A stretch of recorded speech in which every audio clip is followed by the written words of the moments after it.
Hello everybody, welcome to Snyder's Inc. And today we at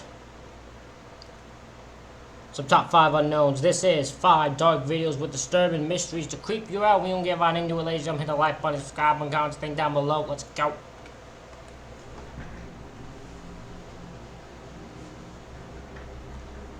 When a crime is caught on video, it gives investigators a much better chance of apprehending the culprits, since the video evidence can be closely scrutinized in an effort to identify them and bring them to justice. Many criminals have come up short, not realizing that they were being filmed by CCTV security cameras, dash cams, police body cameras, or members of the public who had their phones at the ready at just the right time. But not all crimes that are caught on camera are always solved.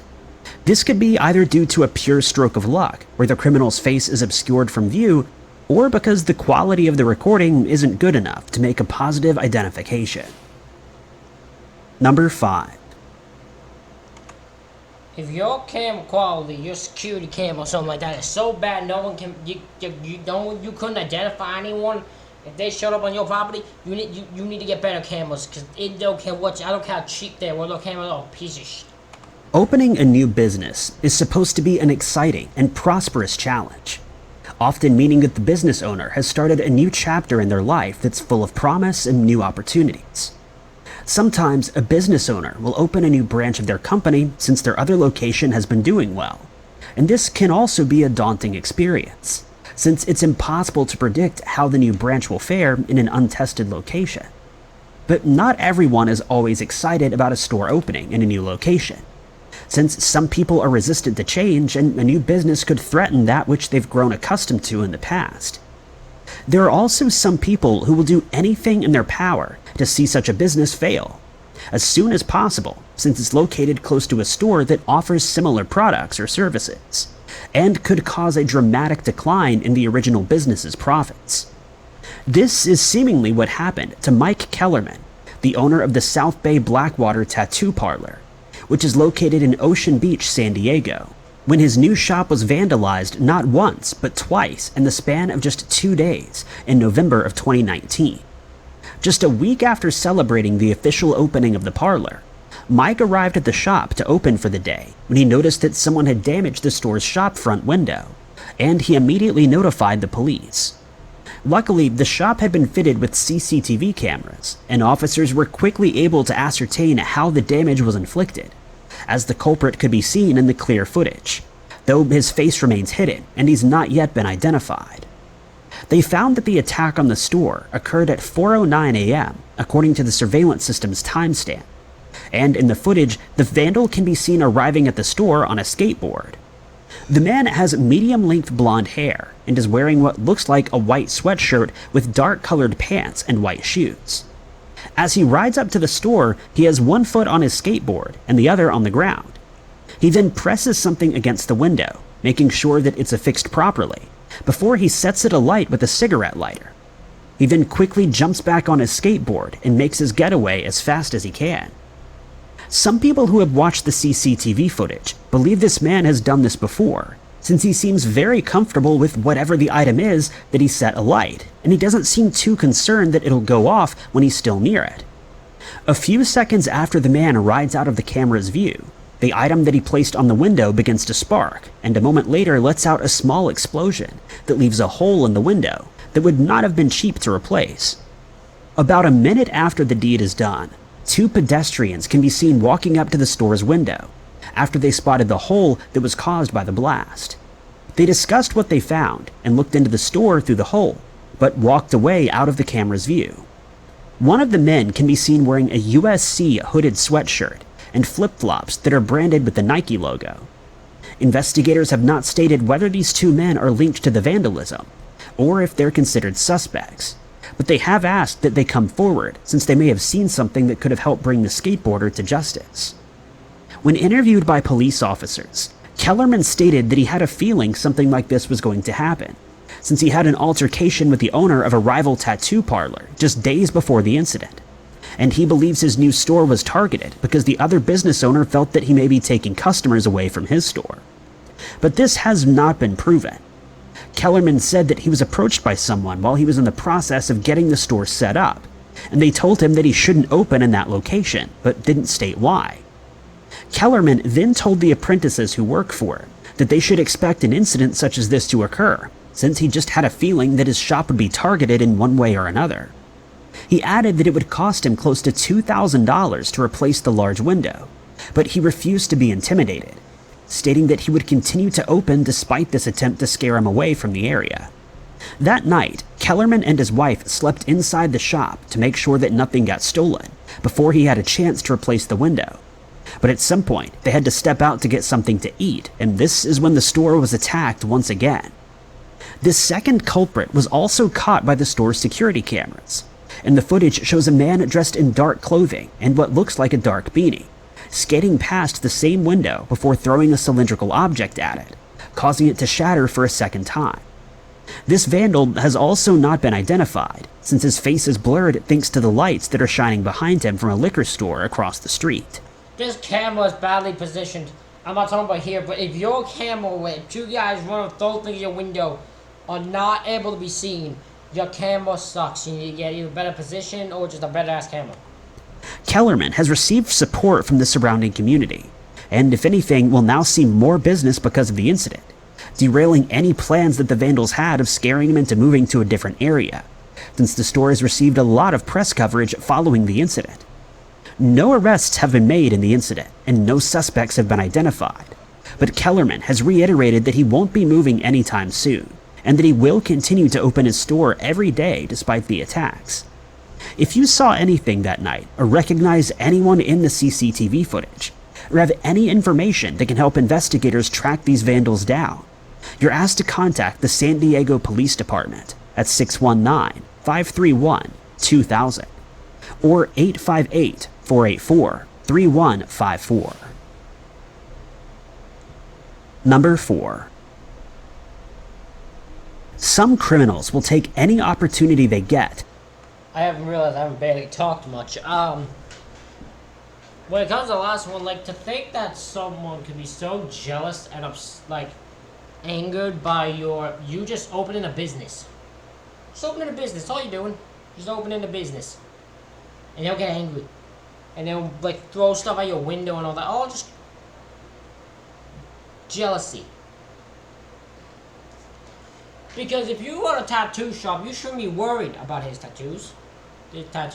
Because if you're a bad tattoo shop, what I know about people who get tattoos, they like their own specific tattoo artist. Like, if you do their tattoos, then they like what you do. They'll keep coming to you. If you do a good job. So I don't know why you'd be concerned immediately by someone else showing up. Especially, why would you send people to vandalize it? Apparently, they got lucky because the cameras are so shit they couldn't see anything, but... to line their pockets with the hard-earned money of others, which is why it's always a good idea to invest in CCTV security cameras to keep your house or business as safe as possible. This will ensure that even if the premises do get robbed, you'll have video footage of the culprits that can then be turned over to the police, who will use it during their investigation, and in many cases, if the robber isn't immediately identified, they can ask members of the public if they recognize them. But even then, there's no guarantee that they'll be brought to justice, as criminals are always inventing new ways to obscure their identities while carrying out a crime. For example, wearing clothes that don't belong to them, covering their faces with masks or items of clothing such as hooded sweatshirts, or wearing a baseball-style hat and sunglasses. This is exactly what happened when a convenience store in San Pedro, Los Angeles was robbed by two men who have still not been apprehended or identified. This prompted detectives from the Los Angeles Police Department's Harbor area to ask for the public's help in identifying them, as they were caught on camera while carrying out the crime. The incident took place on Sunday, the 27th of March, 2016. At about 2 a.m., two men can be seen on the store's security cameras approaching the store while there are no customers inside, which suggests that they were likely hiding nearby until any potential witnesses left the scene. They were captured by an outside camera as they were running towards the store from across the street. And just before they entered the store, one of the men looked directly at the camera, but the video quality is too poor to make out his facial features. One of the men is carrying a large firearm by his side, and they're clearly anxious, as they jostle with each other to get inside. Once they enter the store, though, their demeanor seems to change, and they look a lot more relaxed as they approach the employee who's standing behind the counter. Strangely, the store owner opted to have a poster put up directly between the camera and the counter. This was my confusion. I'm like, why would you put this here? This is the stupidest placement I would ever see. This is the stupidest placement I have ever seen for something in my life. Who made the decision to put this here? Bunch of whoever did this is a moron. The owner is a moron. Which means that the men are obscured from the waist up, but we can see one robber resting his forearm on the counter, while the other jumps over it, causing the employee to quickly step aside. The robber holding the firearm then keeps watch while the second starts to gather cash from the register, along with some items from the shelves, which he shoves in his pockets. But his friend is clearly more anxious than he is, as he starts to slowly make his way to the door, likely urging his companion to get a move on before the customers arrive. He then opens the door and checks the parking lot to make sure that they're still alone, after which they both make their way to a storage area in the back of the store, where the second robber grabs a few more items. Satisfied with what they were able to pilfer, the first man leads the way to the door, still holding the firearm, and his companion follows close behind. What happens next must have been a heart-stopping moment for the two criminals. As they open the shop's doors and step aside, two vehicles can be seen arriving in the parking lot. The robbers seem to hesitate for a moment but decide to make a break for it. The first man lifts the firearm in the direction of one of the cars for a brief moment, but he quickly changes his mind and decides it would be better to make a clean getaway rather than exacerbate the situation by pointing it at the motorist. They then run in the same direction that they came from and disappear out of sight with their ill-gotten gains safely tucked away. The arriving motorists seem none the wiser, which is probably a good thing, since a confrontation could have ended very badly. Investigators have released descriptions of the two men based on what was captured by the cameras, and the information given by the store employee. The first robber with the firearm is described as an African-American male who's estimated to be around 25 years old. He stands around 6 foot 2 inches tall and weighs about 200 pounds. He was wearing a black hooded sweatshirt, a white shirt, white gloves, and a white t-shirt, with black and white basketball shorts and black shoes. He also had a gray beanie. The second suspect seems a bit younger than the first, and he's described as an African-American male and is estimated to be about 22 years old. He's also a little shorter than the first man, but stands around 6 foot tall and weighs somewhere around 180 pounds.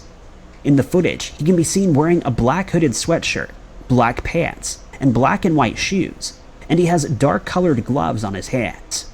If you recognize either of these two criminals, there are several ways you can report it to investigators. You can get in touch with Harbor Detective Acevedo at 310-726-0675, or with Harbor Detectives at 310.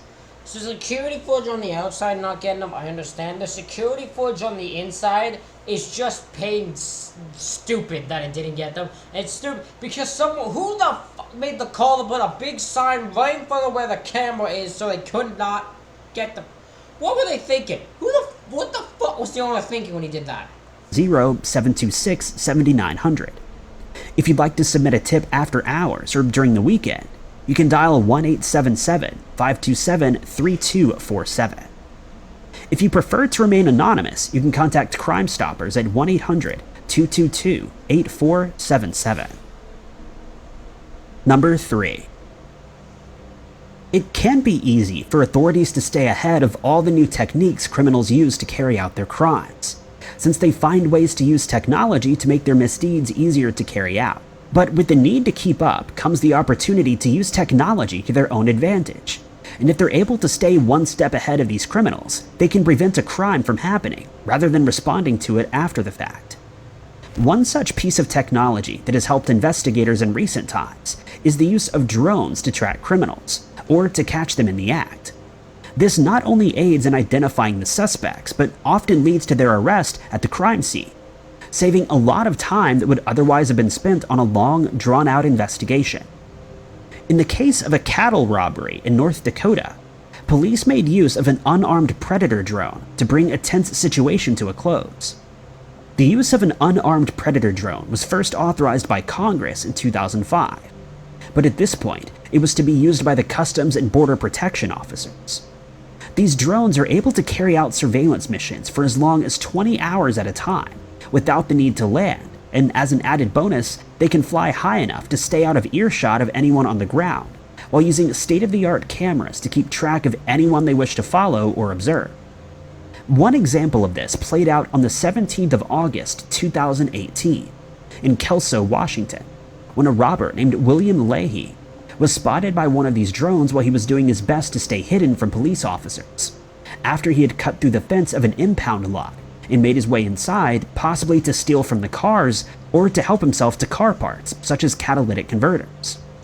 A drone was deployed. Oh, he's right there. He's lying right between two cars. God, I didn't even notice him at first. Where the... Found him though. Right there, just lying between the two cars, thinking he's gonna get away. Stupid, stupid man. And Leahy was quickly located as he lay on the ground between two of the cars in an attempt to hide.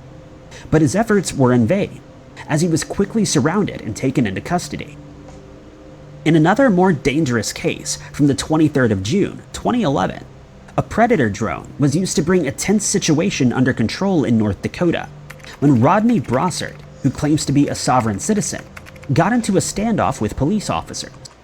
You know this thing, you will never, I've always say this, I don't do, there's a single sovereign citizen who has never been arrested.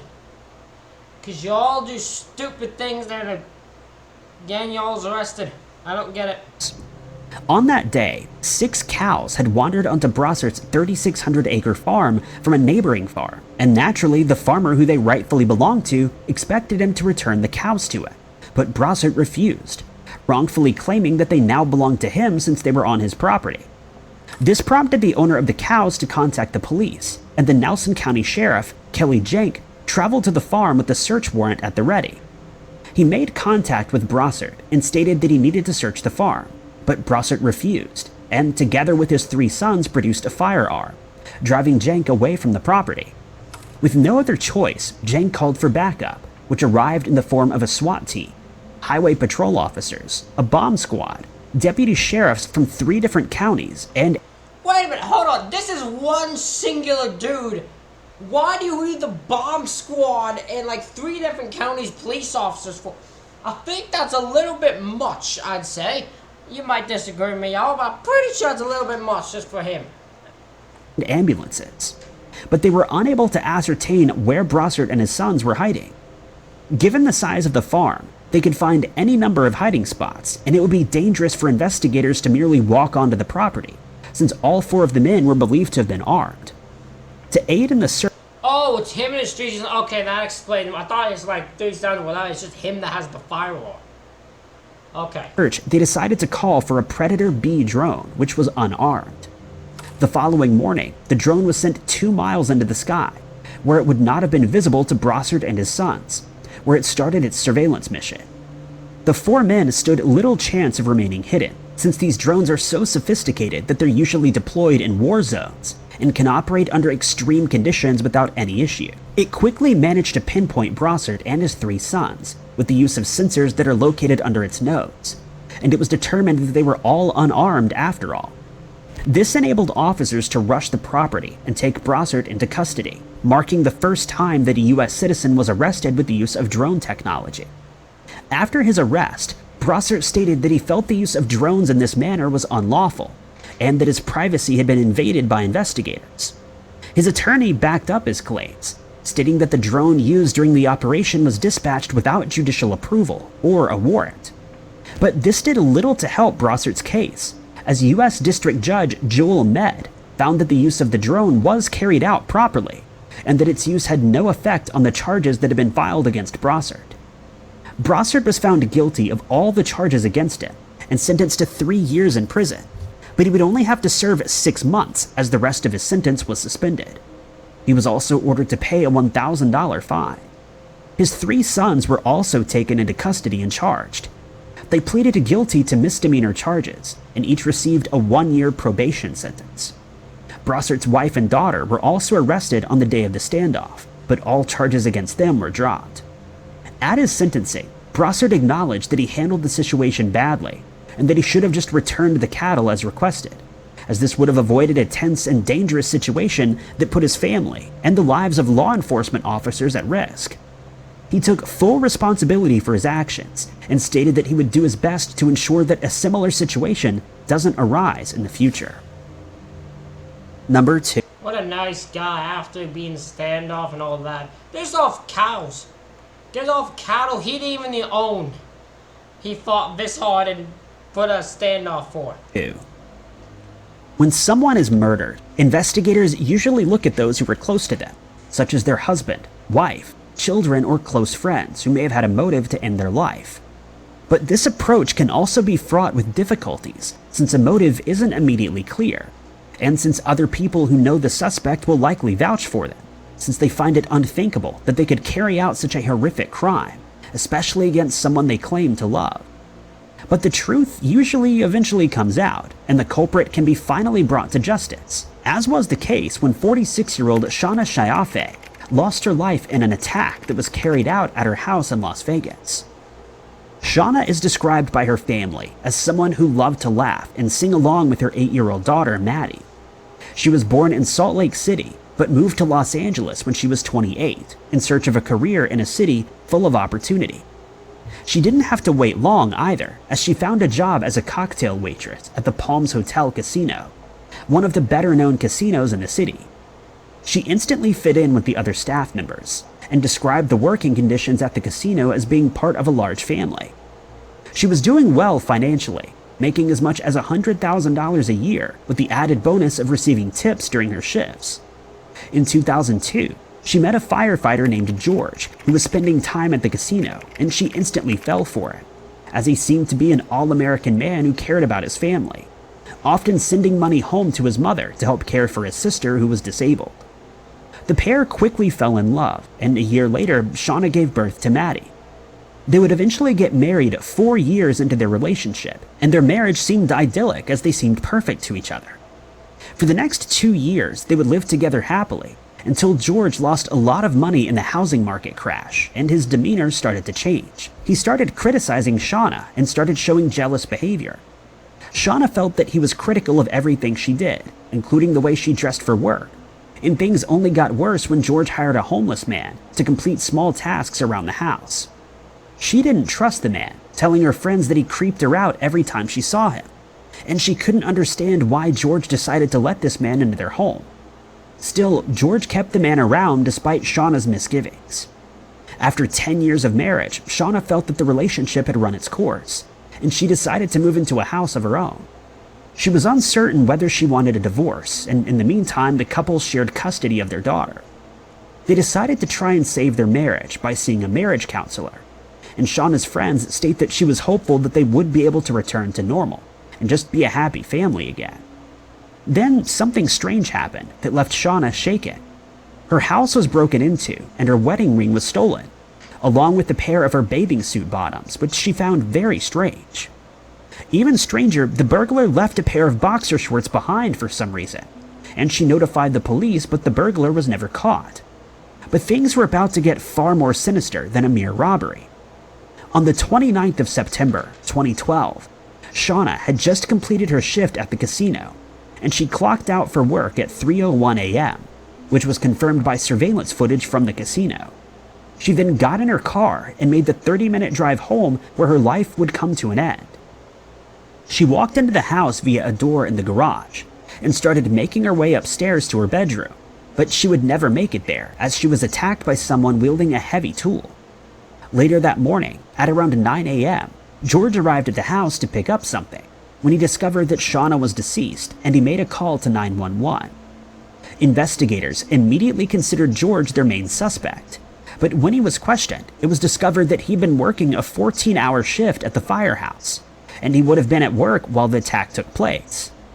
Shauna's fellow employees became concerned that the attacker may be singling out women who worked at the casino, and that they may target one of them next.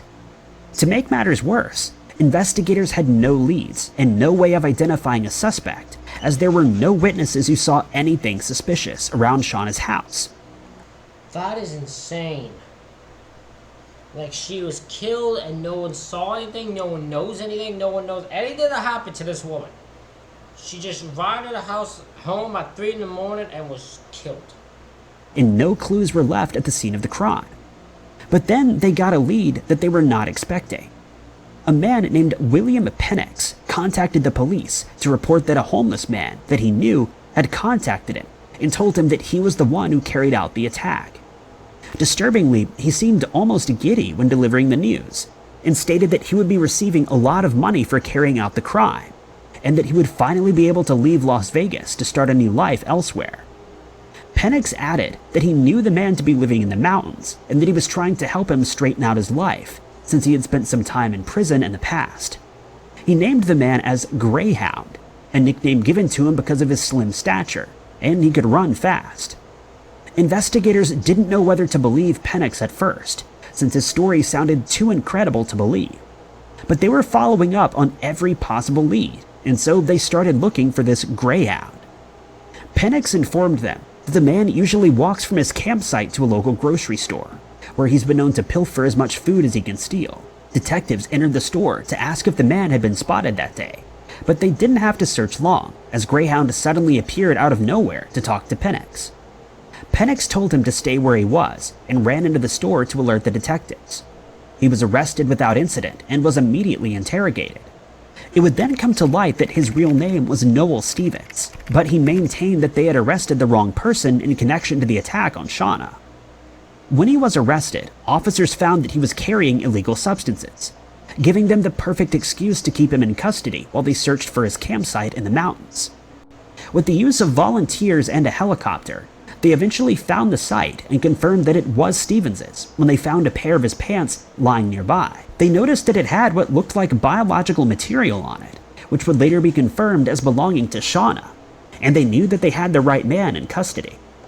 Knowing that Stevens would likely maintain his innocence despite the evidence that was found at the campsite, investigators told him that someone he knew had come forward to state that he had carried out the attack on Shauna. This clearly got the result that they were looking for, as he immediately confessed. But the case would take an unexpected turn when investigators took a closer look at Stevens' cell phone, particularly the contacts that he saved. One of the names that jumped out immediately was that of someone called George. Naturally, they asked who George was, and he replied immediately, "That's my friend, the firefighter." And they realized that this was the same homeless man that George had hired to work around his house.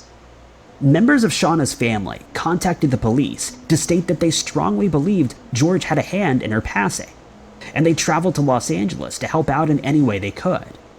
In the meantime, investigators discovered that George and Stevens had spoken to each other on the phone no less than 87 times in the month leading up to the attack. That's a lot of times. 87 times in a month? I don't talk to anybody 87 times within a month. Listen, no one's talked to me that much. And they started to believe that Shauna's family was right. Penix would then reveal that Stevens had told him he received $600 from George to carry out the attack, and that he promised a lot more money when the deed was successfully done. Stevens confirmed this and added that George gave him the key to Shauna's house so that he could let himself in and wait for her to come home from the casino. At Stevens' campsite, investigators also came across a barcode that was found to correspond to the tool used to end Shauna's life. They discovered that it was bought from a Lowe's store, and they started sifting through security footage to find the person who purchased it. And before long, they spotted George and Stevens entering the store together and purchasing the tool. Stevens added that George had supplied him with a map to Shauna's house, making it easy to find, and he would eventually reveal the location where he buried the tool that he used during the attack.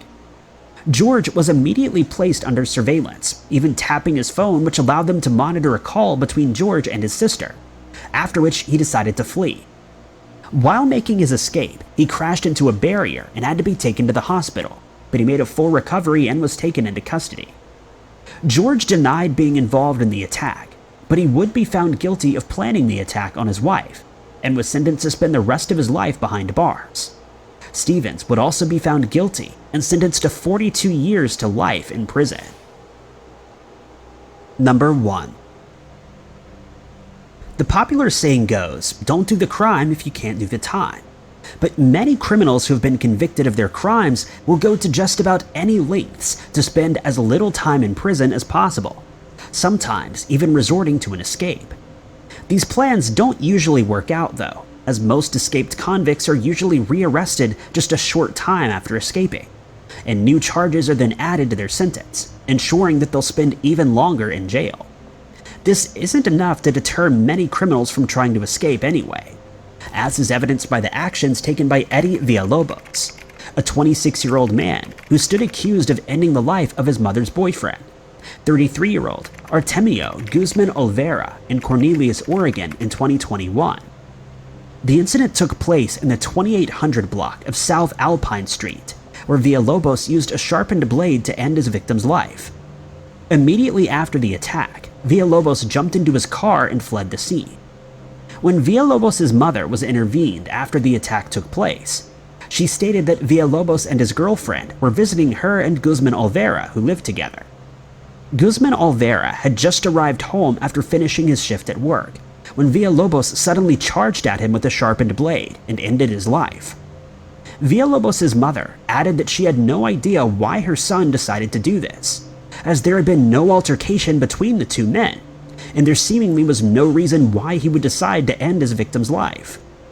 After Villalobos and his girlfriend fled the area, family members contacted the police and administered first aid on Guzman Olvera until an ambulance arrived.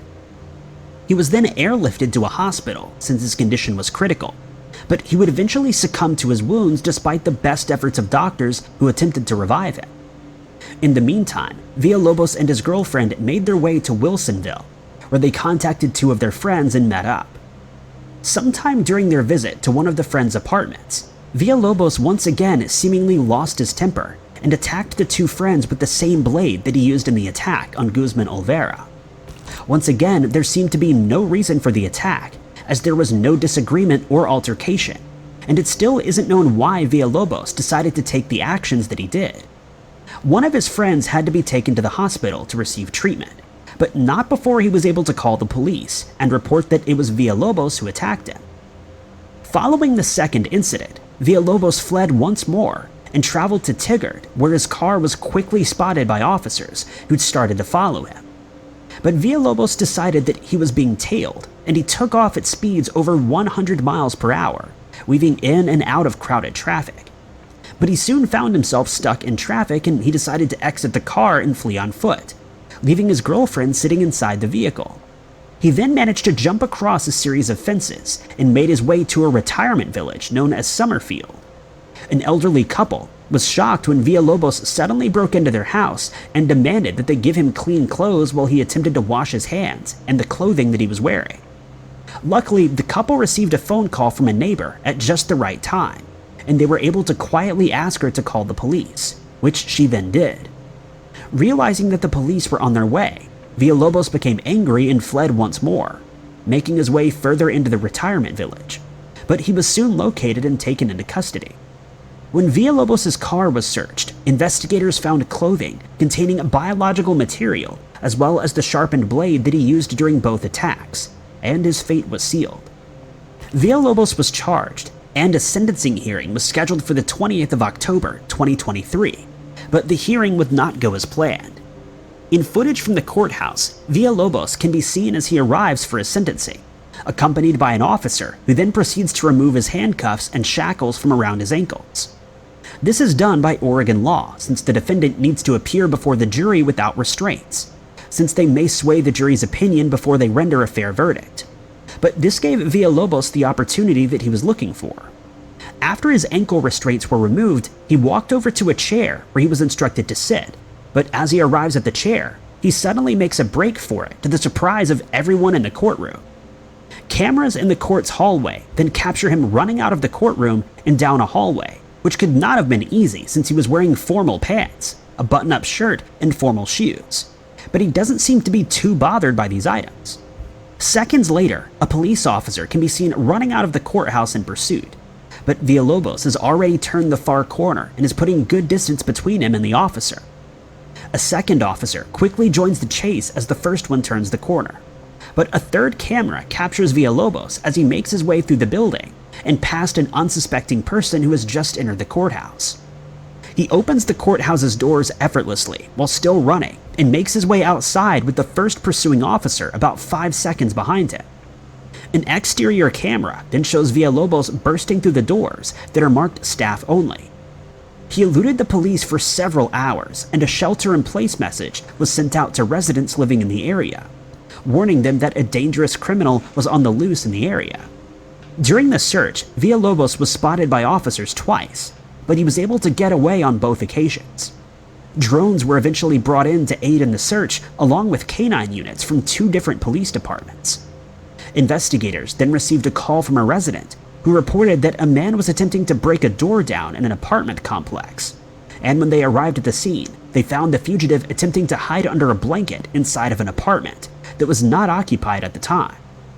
Thanks to his escape attempt, Villalobos had several extra charges added to those that he was already on trial for, and received a further 3 years in jail, along with the original sentences for ending Guzman Olvera's life. For that incident, he was sentenced to life in prison, and will only be eligible to apply for parole after at least 25 years served. The motives for the attack on Guzman Olvera and Villalobos' own friend are still unclear, but he had finally been caught, and his crime spree had been brought to an end once and for all. Ladies and gentlemen, that's it for this reaction video. Let me know what you think in the comments, hit the like button, subscribe button. Thank you all for watching. I'll see you all for the next one.